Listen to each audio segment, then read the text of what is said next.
In my opinion, Breath of the Wild has one of the greatest openings in all of gaming.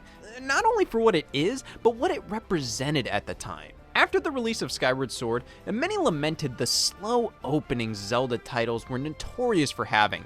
Being over-tutorialized, so much dialogue and exposition, and it takes like 2 hours to actually get going. But with this game, you're getting your bearings in the Shrine of Resurrection for 5 minutes. Once you enter the open world, one quick title sequence, pan over to the old man who you can go up to for advice on what to do next, but at this point, it's all up to you. Sure, to get your paraglider to advance past this area, you have to visit the 4 shrines and tower, but there aren't excessive cutscenes and dialogue telling you to do this. Hell, talking to the old man is how you're directly told what to do, and while that's all really quick and painless, you can just flat out ignore him and go to these things yourself if you want. And because of that, I always felt free in this game to do anything I pleased. Even in the opening hour where you're at your most limited, what I saw was an immediate world of endless possibilities. Tears of the Kingdom, on the other hand, this opening isn't bad. It does the job and has some incredibly memorable moments. Though throughout the whole thing, I was constantly thinking to myself, I think I preferred Breath of the Wild's intro. The first bit of gameplay features Link and Zelda exploring the depths of Hyrule Castle, and you walk forward, cutscene, walk forward, cutscene, walk forward, cutscene, then 10 more minutes of cutscenes, and then the tutorial actually begins, which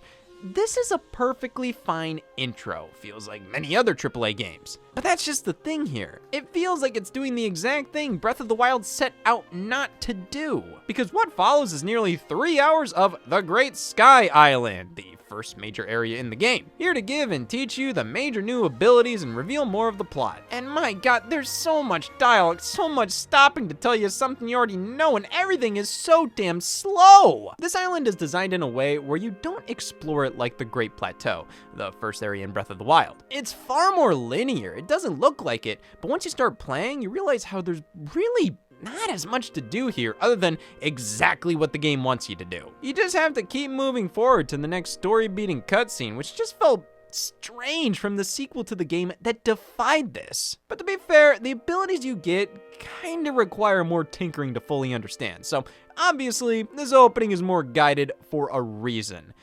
I just think it could have been refined to be quicker, more impactful, more fun, because the Great Plateau could have been home to an entire game, honestly.